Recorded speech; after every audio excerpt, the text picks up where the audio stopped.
मैं कैसे? आइए नमस्ते सर। नमस्ते सर। बैठो, welcome. Thank you sir. Anjana ji, आप अपना रोल नंबर बताइए। 2649। अंजना जी, आप पीएचडी कर रही हैं ना? जी सर। पीएचडी का टॉपिक क्या है आपका? सर मेरा टॉपिक है भारत चीन संबंध, चीन की नीतियों के संदर्भ में भारत की सुरक्षा रणनीतियां समय 2010 से 2024 तक। ओके, मतलब आपका करंट का ही टॉपिक है ना? चलिए, तो भारत और चीन के संबंध हम आजादी के बाद से बात करें तो किस प्रकार के रहे?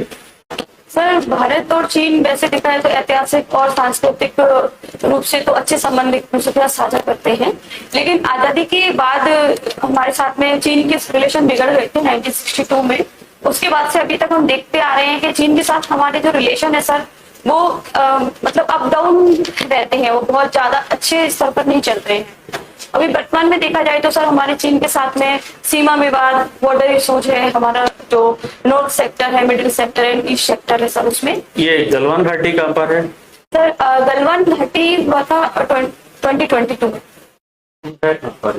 सर ये लद्दाख में है, गलवान घाटी। लद्दाख। अभी लेह लद्दाख को यानी कि आपका जो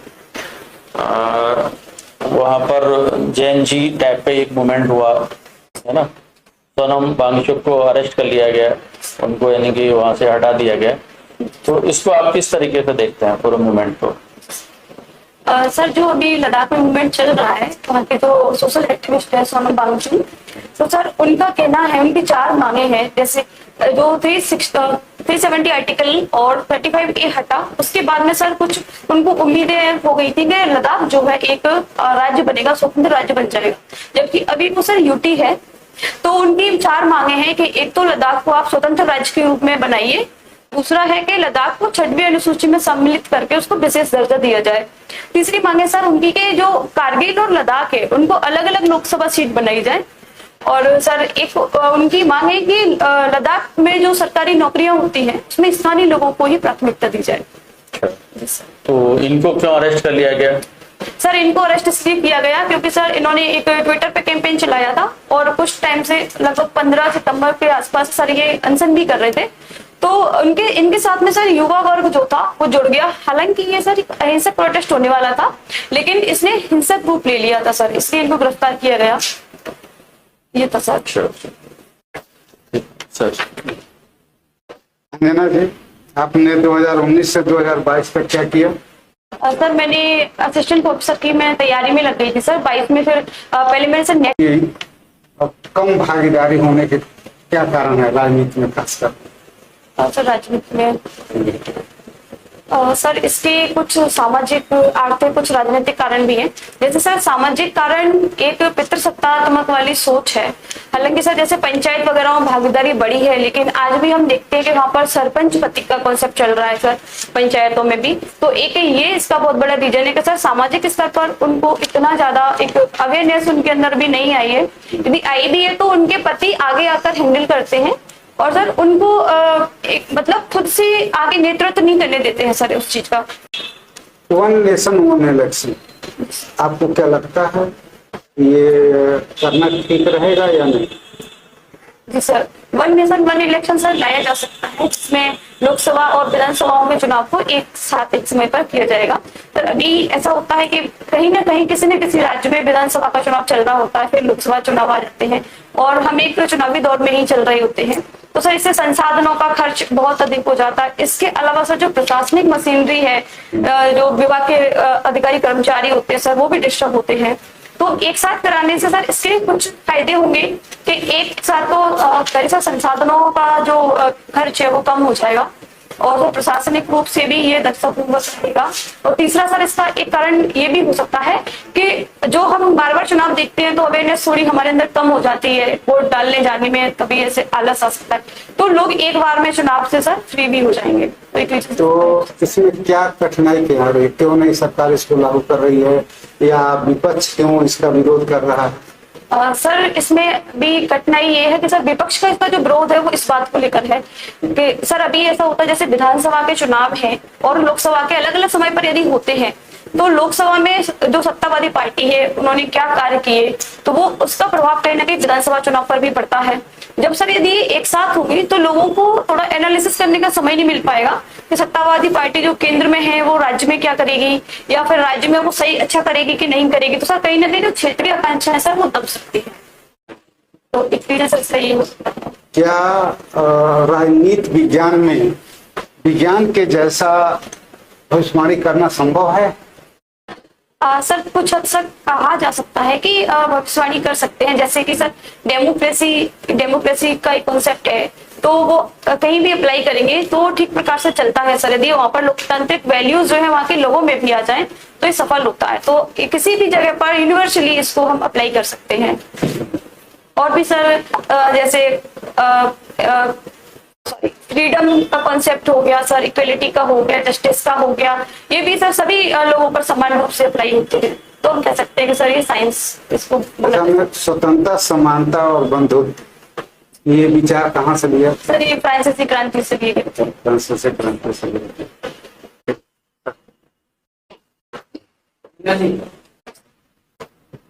क्यों बनाया जाए, ये विशेषता बताइए। सर सबसे पहले तो सर मुझे पढ़ाना और रिसर्च में रुचि है, तो सर प्रोफेसर बनने के बाद मैं पढ़ाने के साथ साथ में रिसर्च से लाइफ टाइम तक जुड़ी रह सकती हूँ। जैसे सर अभी मैं खुद पीएचडी कर रही हूँ, उसके बाद में मैं स्टूडेंट्स को भी पीएचडी कराऊंगी, तो रिसर्च से इन्वॉल्वमेंट मेरा सर हमेशा रहेगा। दूसरा सर सीखना मुझे अच्छा लगता है, मैं चाहती हूँ कि सर लाइफ लॉन्ग में एक लर्निंग जर्नी में रहूँ, जो कि सर प्रोफेसर बनने के बाद में पॉसिबल हो पाएगा। जैसे कि मैं कोई भी पढ़ाने से पहले मुझे कुछ ना कुछ नया जरूर सीखना पड़ेगा, समय के साथ साथ यदि आपको पड़ेगा। राजस्व डिपार्टमेंट में समान पद दिया जाए एजुकेशन डिपार्टमेंट के अनुसार, जी तो आप कौन सा पद ग्रहण करेंगे? जैसे कि नायब तहसीलदार या तहसीलदार बनाया जाए, तो आप कौन सा पद लेना पसंद करेंगे? सर मैं प्रेफरेंस पहले तो सर प्रोफेसर को एजुकेशन डिपार्टमेंट में ही जाना पसंद करूंगी।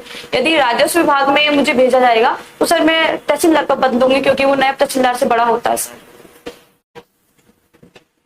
आप एक गर्ल्स कॉलेज की प्राचार्य बना दी जाती है। जी गर्ल्स कॉलेज में पाश्चात्य संस्कृति बहुत ज्यादा प्रभावी होती जा रही है, आप उसे रोकने के लिए कोई 5 उपाय बताएंगे? सर पाश्चात्य संस्कृति से यदि कोई बुरा इम्पैक्ट नहीं पड़ रहा है तो उसको रोकने की मुझे नहीं लगता सर कोई आवश्यकता है। जैसे पाश्चात्य संस्कृति में कोई ऐसे अच्छे मूल्य हम ग्रहण कर रहे हैं, यदि वो बहुत ज्यादा ऐसा है कि उससे कुछ नुकसान हो रहा है तो सर उसको हम रोकने के 5 उपाय पूछ रहा हूँ। सर मैं पूछना चाहूंगी कि पाश्चात्य संस्कृति मतलब सर किस टाइप की चीजें बढ़ रही है? अच्छा, भारतीय संस्कृति और पाश्चात्य संस्कृति में अंतर बता सकते हैं? सर भारतीय संस्कृति नैतिकता पर अधिक बल देती है, और सर पाश्चात्य संस्कृति जो है कहीं ना कहीं थोड़ा वो तार्किक और लॉजिकल है। तो आपको किन मुद्दों पर पाश्चात्य संस्कृति बेकार लगती है? सर मुझे किन बिंदुओं पर लगती है, क्योंकि आपने डिफाइन किया है? सर मुझे ऐसे किसी विशेष बिंदु पर सर बेकार नहीं लगती है।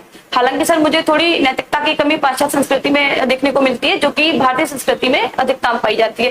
जैसे कि सर परिवार के सदस्यों को सम्मान करना, बड़े लोगों का सम्मान करना, और सर जो हमारा संयुक्त परिवार है इस टाइप से सर एक समाज हमारा एक वेल बिहेव्ड होता है सर मतलब भारतीय संस्कृति में। अभी सरकार के विचार कर रही है महिलाओं के विवाह की उम्र बढ़ाने की, तो आप कौन से पक्ष में? पूर्ववत रहना चाहिए, घटना चाहिए, बढ़ना चाहिए? सर मैं चाहूंगी कि थोड़ा बढ़ जाए, उसके कुछ रीजंस मैं देना चाहती हूँ। क्योंकि सर अभी विवाह की उम्र 18 वर्ष है, वो एक ऐसी उम्र होती है जब हम 12th के बाद में ग्रेजुएशन में मतलब ट्रांजिशन पीरियड होता है। तो सर यदि उस पीरियड में शादी हो जाती है तो कहीं ना कहीं महिलाओं की एजुकेशन बाधित होती है। अभी सर यदि उम्र बढ़ाकर 21 साल कर दी जाए तो बहुत चांसेस हैं जब तक हम ग्रेजुएशन कंप्लीट कर लें और किसी भी थोड़ी ठीक ठाक परीक्षा का एग्जाम देने के लिए सर हम उसके एलिजिबल हो जाएंगे ग्रेजुएशन करने के बाद में। तो इससे सर महिलाओं को एक तो शैक्षणिक विकास होगा और साथ ही सर आर्थिक विकास भी होगा। आपने देखा होगा वर्तमान में घरेलू हिंसाएं बहुत ज्यादा बढ़ती चली जा रही है, जैसे पारिवारिक रिश्तों में अविश्वास पैदा हो रहा है। इसमें ससुराल पक्ष के 3 ऐसे बिंदु बताइए इनमें बदलाव होना चाहिए। 3 बिंदु ऐसे बताइए जो कि लड़की में बदलाव होना चाहिए। सर पहले मैं ससुराल पक्ष के बताना चाहूंगी सर, उनको थोड़ा लिबरल होना चाहिए, क्योंकि अब सर समय थोड़ा चेंज हो गया है। यदि कोई भी जो महिला है वो बाहर कार्य कर रही है तो उसको उस प्रकार से कोई छूट देना चाहिए सर। उसके पहनावे पर भी बहुत ज्यादा रोक टोक नहीं होना चाहिए, और सर आने जाने के समय पर भी नहीं होना चाहिए, क्योंकि यदि वो अपने लिए कोई जॉब तलाश रही है, जॉब करती है, तो समय की पाबंदी थोड़ा उसके लिए हो सकती है। बाकी सर उसके साथ घरेलू कार्यों में भी थोड़ा हाथ बटाना चाहिए सर। बाकी महिलाओं के लिए दूसरे पक्ष के लिए बताना चाहूंगी तो सर, जैसे हम कहीं दूसरे ससुराल में जाते हैं, दूसरे परिवार में जाते हैं, तो पहले हमें उनको एक समझना चाहिए बहुत अच्छी तरीके से कि कौन किस तरह व्यवहार करता है। और यदि वो नहीं समझे तो हम उन्हें समझा सकते हैं कि आप हमें ये चीजें करने की इजाजत दीजिए, ये आपकी और हमारी भलाई के लिए है। तो तीसरा सर, थोड़ा पेशेंस भी हमें रखना पड़ेगा, क्योंकि सर ससुराल पक्ष और हमारे बीच में जब शुरुआत में होता है तो सर कुछ कॉन्फ्लिक्ट हो जाते हैं। अंतिम प्रश्न है, वर्तमान में हमारी जो जनरेशन है जिसकी उच्च शिक्षा में रुचि घटती चली जा रही है, क्योंकि कॉलेज में फॉर्म भरने आएंगे, एडमिशन तक आएंगे, पढ़ाई में नहीं है, तो उसको बढ़ाने के लिए आप क्या उपाय करेंगे? 4 उपाय बताइए मुझे, बिंदुआत्मक वर्णन में नीचे। सर सबसे पहला, कॉलेज एजुकेशन को मैं ऐसा बनाऊंगी कि वहाँ शिक्षा लेकर वो कोई भी कॉम्पिटिटिव एग्जाम क्रैक कर सके, इससे उनको यूजी पीजी में एडमिशन लेने के बाद में कॉम्पिटिशन की तैयारी ना करना पड़े। दूसरा सर, जो कॉलेज में उनके आने की एक प्रॉपर व्यवस्था करूंगी। तीसरा सर, उनको सोशल मीडिया यूज करने का भी मतलब उनके लिए फ्री छूट रहेगी, और उससे रिलेटेड उनको कोर्सेज जैसे डेटा एनालिसिस हो गया सर, सोशल मीडिया में एडिटिंग वगैरह, ये भी सिखाने के लिए प्रेरित करूंगी। और इसके अलावा सर उनको मतलब फ्लेक्सिबल चीजें करने के लिए दी जाएंगी। जैसे कोई भी उनको प्रोजेक्ट दिया तो बहुत ज्यादा रिजिड नहीं होगा, वो उसमें अपने विचार भी डाल सकते हैं, तो उनको ये लगेगा कि कहीं ना कहीं हमारी भागीदारी के साथ शिक्षा हमें मिल रही है। जी, आपका संबंध मुरैना से रहा है। एक बड़े क्रांतिकारी रहे राम प्रसाद बिस्मिल, उनका संबंध कहाँ से रहा? सर उनका संबंध बरवई गांव से रहा है, वहाँ उनका पुश्तैनी घर था। राम प्रसाद बिस्मिल किस कांड के लिए जाने जाते हैं, मतलब किस घटना के लिए जाते? सर काकोरी ट्रेन को लूटने में इनका योगदान था, तो काकोरी घटना के लिए सर ये जाने जाते हैं। कब हुई थी? सर एग्जैक्ट थोड़ा याद नहीं कर पा रही हूँ, बट शायद 1928 के समथिंग। सॉरी सर, मैं थोड़ा सा इसको रिकॉल भी कर पा रही हूँ। कवर करना है। यदि हम कहें राजनीति में अनुशासन की शुरुआत, कि इसका थोड़ा सा शुरुआत बताएं, कैसे राजनीति में अनुशासन की शुरुआत हुई आपका? सर राजनीति में अनुशासन इस प्रकार हम देख सकते हैं, जैसे चुनाव जब होते हैं तो चुनाव में दलों के लिए आचार संहिता एक बनाई जाती है जी। तो उस संहिता के थ्रू मतलब तहत उनको व्यवहार करना होता है कि हमें चुनाव प्रचार किस टाइप से करना है, धर्म जाति को इन्वॉल्व नहीं करना है, तो एक प्रकार से आचार संहिता बनाई गई है। जैसे राजनीति में आधुनिकीकरण की बात हो रही है तो बहुत सारी कमेटियां गठित हुई हैं, तो कुछ राजनीति के सुधार के लिए जो कुछ कमेटियां गठित हुई हैं उनके नाम बताएंगे? यदि हम बात करें जयप्रकाश नारायण की, तो जयप्रकाश नारायण सोशलिस्ट कहे जाते, तो इन्होंने कांग्रेस से अलग होकर एक पार्टी की स्थापना की थी। वो पार्टी का नाम क्या था, कब स्थापना हुई?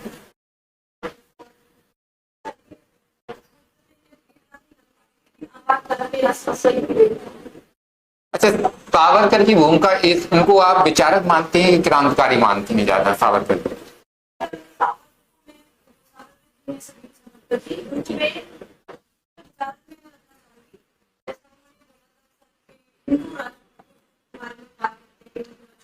राजनीति के ऊपर उनके क्या विचार थे, मतलब उनके मेन फोकस कहाँ पर, किस विषय पर, क्या क्या सब्जेक्ट्स थे उनके, थीम क्या थे?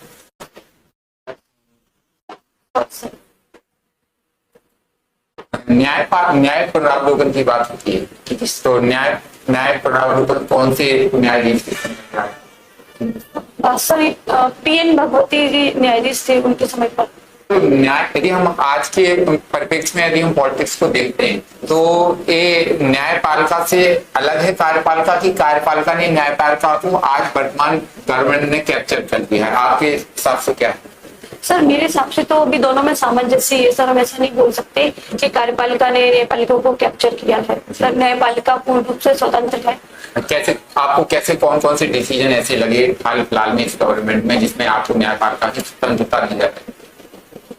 सर स्वतंत्रता की बात करें तो न्यायपालिका एक स्वतंत्र संस्था है जो कि संविधान में इसका वर्णन किया गया है स्वतंत्र न्यायपालिका के रूप में। दूसरा सर, जो यहाँ न्यायाधीशों की नियुक्ति होती है सर, वो एक स्वतंत्र प्रक्रिया के निष्पक्ष प्रक्रिया के थ्रू होती है सर। दूसरा सर, इसमें कार्यपालिका का इन्वॉल्वमेंट नहीं होता, न्यायपालिका अपने जो डिसीजन है वो सब खुद ही लेती है। मौलिक कर्तव्य, यदि हम बात करें मौलिक कर्तव्य के लिए कमेटी गठित हुई थी, उसका नाम क्या? सर सरदार स्वर्ण सिंह समिति थी सर। इसमें कितने मौलिक कर्तव्यों की बात की, कितनी रिकमेंडेशन? सर सॉरी सर, इतने याद नहीं है मुझे तो। ओके, ठीक है अंजना जी। तो मैं आपको बताऊं, आपने जितने भी आंसर दिए बड़े कॉन्फिडेंस से दिए।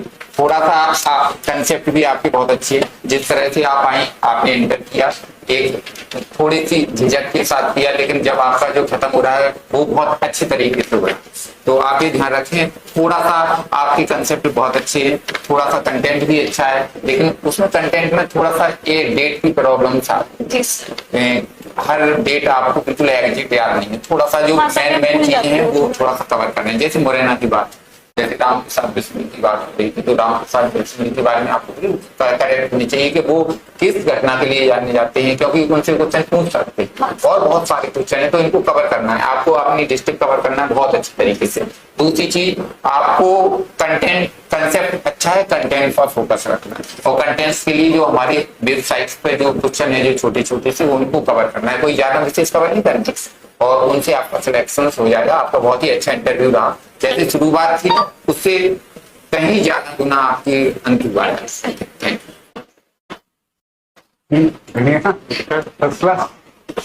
जैसे आपको एकदम कंफर्टेबल ना, कहीं कोई दिक्कत नहीं है ना, वहां भी ऐसे ही लोग होते है ना। तो देखो, ये जरूर नहीं है कि सारे प्रश्न के उत्तर आपको बताइए, आदमी डरता क्यों है ना, पता नहीं क्या पूछ रहे हैं, बता पाए ना बता पाए, और इसी डर में आपका आत्मविश्वास गिर जाता है, और आत्मविश्वास गिरेगा तो गलत उत्तर करूंगा। तो इसलिए आप मान के चलो कि नहीं ठीक है, हमें जो आएगा बताएंगे, नहीं आएगा नहीं बताएंगे, सारे काम खत्म, तो आपका आत्मविश्वास लेवल बढ़ जाएगा और आप बहुत अच्छा करोगे, जैसा यहाँ पे किया।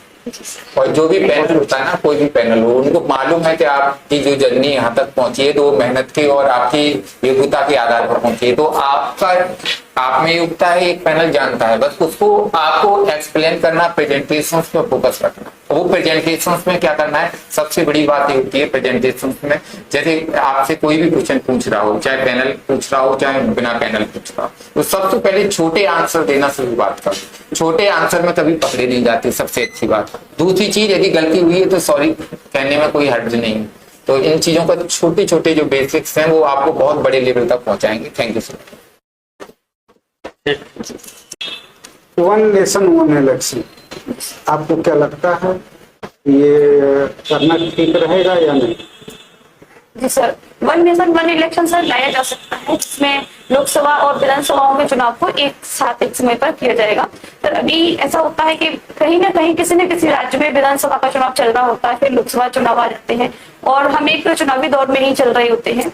तो सर इससे संसाधनों का खर्च बहुत अधिक हो जाता है। इसके अलावा सर जो प्रशासनिक मशीनरी है, जो विभाग के अधिकारी कर्मचारी होते हैं सर, वो भी डिस्टर्ब होते हैं।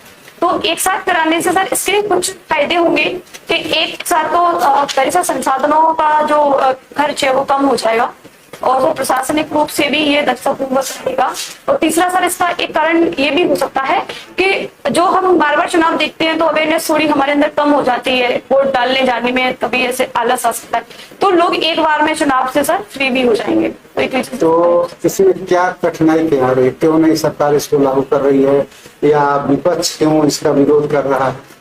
सर इसमें भी कठिनाई ये है कि सर विपक्ष का इसका जो विरोध है वो इस बात को लेकर है कि सर अभी ऐसा होता है जैसे विधानसभा के चुनाव हैं और लोकसभा के अलग अलग समय पर यदि होते हैं तो लोकसभा में जो सत्तावादी पार्टी है उन्होंने क्या कार्य किए तो वो उसका प्रभाव कहीं ना कहीं विधानसभा चुनाव पर भी पड़ता है।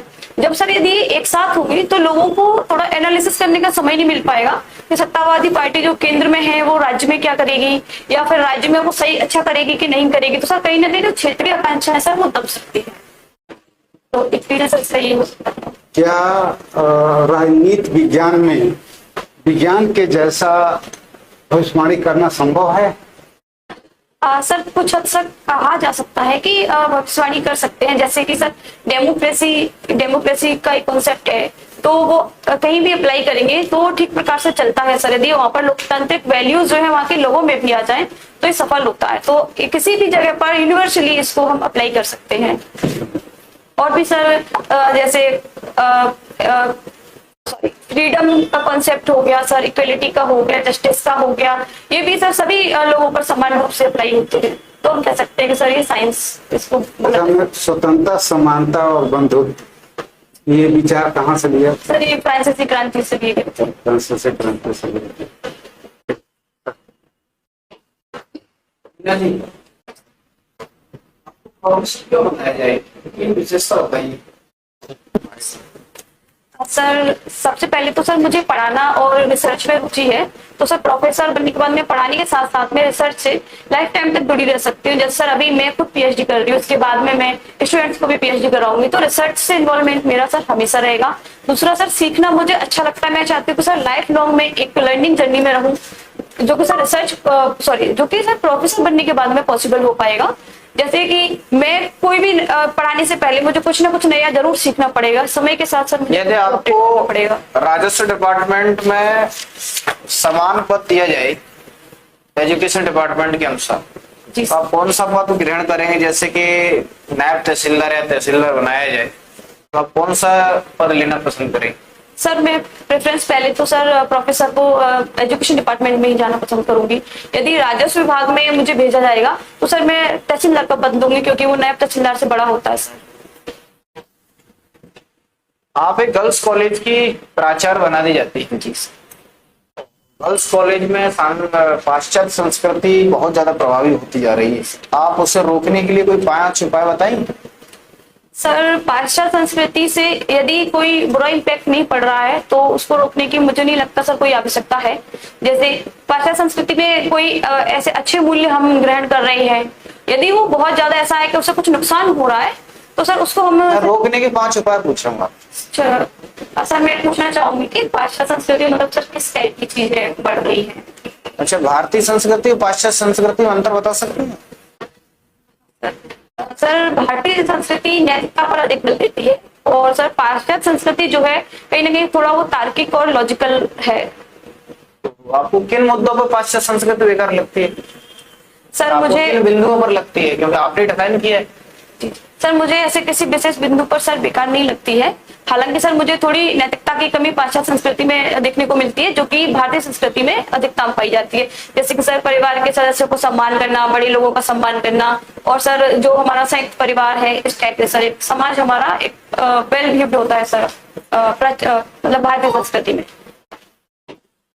अभी सरकार के विचार कर रही है महिलाओं की विवाह की उम्र बढ़ाने की, तो आप कौन से पक्ष में? पूर्ववत रहना चाहिए, घटना चाहिए, बढ़ना चाहिए? सर मैं चाहूंगी कि थोड़ा बढ़ जाए, उसके कुछ रीजंस मैं देना चाहती हूँ। क्योंकि सर अभी विवाह की उम्र 18 वर्ष है, वो एक ऐसी उम्र होती है जब हम 12th के बाद में ग्रेजुएशन में मतलब ट्रांजिशन पीरियड होता है। तो सर यदि उस पीरियड में शादी हो जाती है तो कहीं ना कहीं महिलाओं की एजुकेशन बाधित होती है।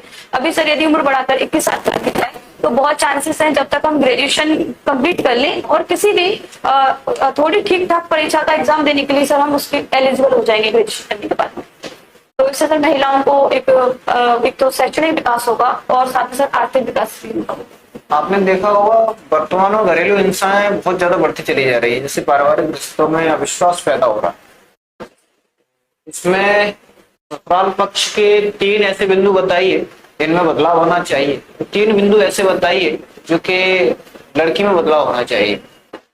सर पहले मैं ससुराल पक्ष के बताना चाहूंगी, सर उनको थोड़ा लिबरल होना चाहिए, क्योंकि अब सर समय थोड़ा चेंज हो गया है। यदि कोई भी जो महिला है वो बाहर कार्य कर रही है तो उसको उस प्रकार से कुछ छूट देना चाहिए।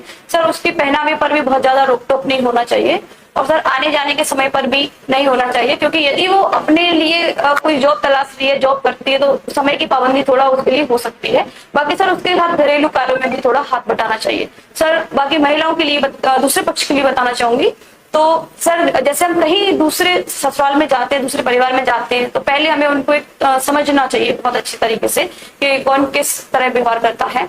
और यदि वो नहीं समझे तो हम उन्हें समझा सकते हैं कि आप हमें ये चीजें करने की इजाजत दीजिए, ये आपकी और हमारी भलाई के लिए है। तो तीसरा सर थोड़ा पेशेंस भी हमें रखना पड़ेगा, क्योंकि सर ससुराल पक्ष और हमारे बीच में जब शुरुआत में होता है तो सर कुछ कॉन्फ्लिक्ट हो जाते हैं। अंतिम प्रश्न है, वर्तमान में हमारी जो जनरेशन है जिसकी उच्च शिक्षा में रुचि घटती चली जा रही है, क्योंकि कॉलेज में फॉर्म भरने आएंगे, एडमिशन तक आएंगे, पढ़ाई में नहीं है, तो उसको बढ़ाने के लिए आप क्या उपाय करेंगे? 4 उपाय बताइए मुझे, बिंदुआत्मक वर्णन में नहीं चाहिए।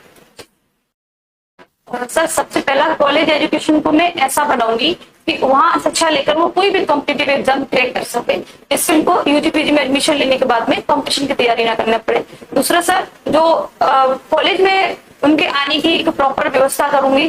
तीसरा सर उनको सोशल मीडिया यूज करने का भी मतलब उनके लिए फ्री छूट रहेगी, और उससे रिलेटेड उनको कोर्सेज जैसे डेटा एनालिसिस हो गया सर, सोशल मीडिया में एडिटिंग वगैरह, ये भी सिखाने के लिए प्रेरित करूंगी।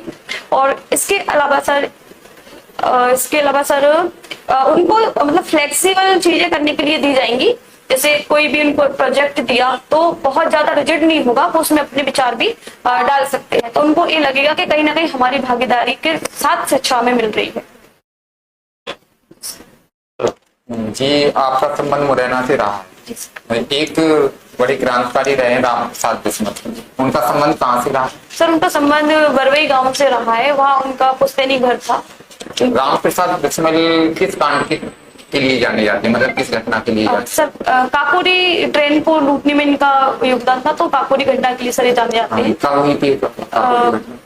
सर एग्जैक्ट थोड़ा याद नहीं कर पा रही हूँ, बट शायद 1928 के समथिंग। सॉरी सर, मैं थोड़ा सा इसको रिकॉल नहीं कर पा रही हूँ। कवर करना है। यदि हम कहें राजनीति में अनुशासन की शुरुआत, कि इसका थोड़ा सा शुरुआत बताएं, कैसे राजनीति में अनुशासन की शुरुआत हुई आपका सर? राजनीति में अनुशासन इस प्रकार हम देख सकते हैं, जैसे चुनाव जब होते हैं तो चुनाव में दलों के लिए आचार संहिता एक बनाई जाती है जी। तो उस संहिता के थ्रू मतलब होते हैं तो उनको व्यवहार करना होता है कि हमें चुनाव प्रचार किस टाइप से करना है, धर्म जाति को इन्वॉल्व नहीं करना है, तो उनका एक प्रकार से आचार संहिता बनाई गई है।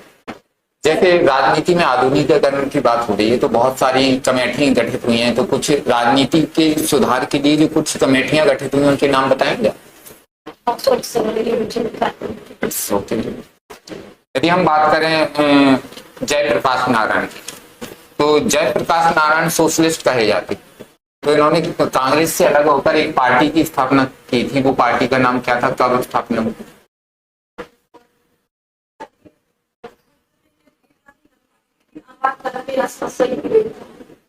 अच्छा, सावरकर की भूमिका, उनको आप विचारक मानते हैं कि क्रांतिकारी मानते हैं ज्यादा सावरकर को?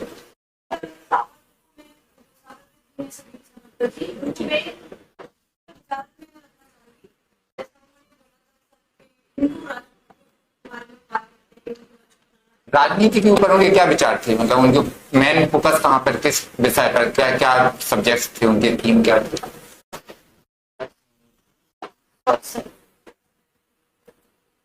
न्याय पुनरावलोकन की बात होती है, तो न्याय पुनरावलोकन कौन से न्यायाधीश थे? सर पीएन भगवती जी न्यायाधीश थे उनके समय पर। तो न्याय, यदि हम आज के परिप्रेक्ष्य में यदि हम पॉलिटिक्स को देखते हैं तो ये न्यायपालिका से अलग है कार्यपालिका की, कार्यपालिका ने न्यायपालिका को आज वर्तमान गवर्नमेंट ने कैप्चर कर दिया है, आपके हिसाब से क्या है? सर मेरे हिसाब से तो अभी दोनों में सामंजस्य है सर, हम ऐसा नहीं बोल सकते कि कार्यपालिका ने न्यायपालिका को कैप्चर किया है। सर न्यायपालिका पूर्ण रूप से स्वतंत्र है। कैसे आपको कौन कौन से डिसीजन ऐसे लगे हाल फिलहाल में इस गवर्नमेंट में जिसमें आपको न्यायपालिका की स्वतंत्रता दी जाती है? सर स्वतंत्रता की बात करें तो न्यायपालिका एक स्वतंत्र संस्था है जो कि संविधान में इसका वर्णन किया गया है स्वतंत्र न्यायपालिका के रूप में। दूसरा सर जो यहाँ न्यायाधीशों की नियुक्ति होती है सर वो एक स्वतंत्र प्रक्रिया के निष्पक्ष प्रक्रिया के थ्रू होती है सर। दूसरा सर इसमें कार्यपालिका का इन्वॉल्वमेंट नहीं होता, न्यायपालिका अपने जो डिसीजन है वो सब खुद ही लेती है इस प्रकार से। मौलिक कर्तव्य, यदि हम बात करें मौलिक कर्तव्य के लिए कमेटी गठित हुई थी, उसका नाम क्या? सर सरदार स्वर्ण सिंह समिति थी। इसमें कितने मौलिक कर्तव्यों की बात की, कितनी रिकमेंडेशन? सर सॉरी सर इतने याद नहीं है मुझे तो। ओके। ठीक है अंजना जी। मैं आपको बताऊं, आपने जितने भी आंसर दिए बड़े कॉन्फिडेंस से दिए। थोड़ा सा कंसेप्ट भी आपके बहुत अच्छे है। जिस तरह से आप आई, आपने एंटर किया, एक थोड़ी सी झिझक के साथ किया, लेकिन जब आपका जो खत्म हो रहा है वो बहुत अच्छे तरीके से हो रहा है। तो आप ये ध्यान रखें, थोड़ा सा आपकी कंसेप्ट बहुत अच्छे है, थोड़ा सा कंटेंट भी अच्छा है, लेकिन उसमें कंटेंट में थोड़ा सा ये डेट की प्रॉब्लम था। जी सर।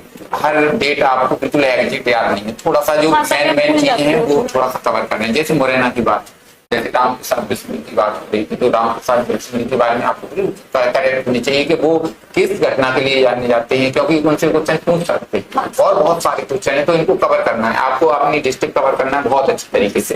दूसरी चीज, आपको कंटेंट कंसेप्ट अच्छा है, कंटेंट पर फोकस रखना है, और कंटेंट्स के लिए जो हमारे वेबसाइट्स पे जो क्वेश्चन है जो छोटे छोटे से, उनको कवर करना है, कोई ज्यादा विशेष कवर नहीं करना, और उनसे आपका सिलेक्शन हो जाएगा। आपका बहुत ही अच्छा इंटरव्यू रहा। जैसे शुरुआत थी उससे कहीं ज्यादा गुना आपकी अंत हुआ है। Thank you.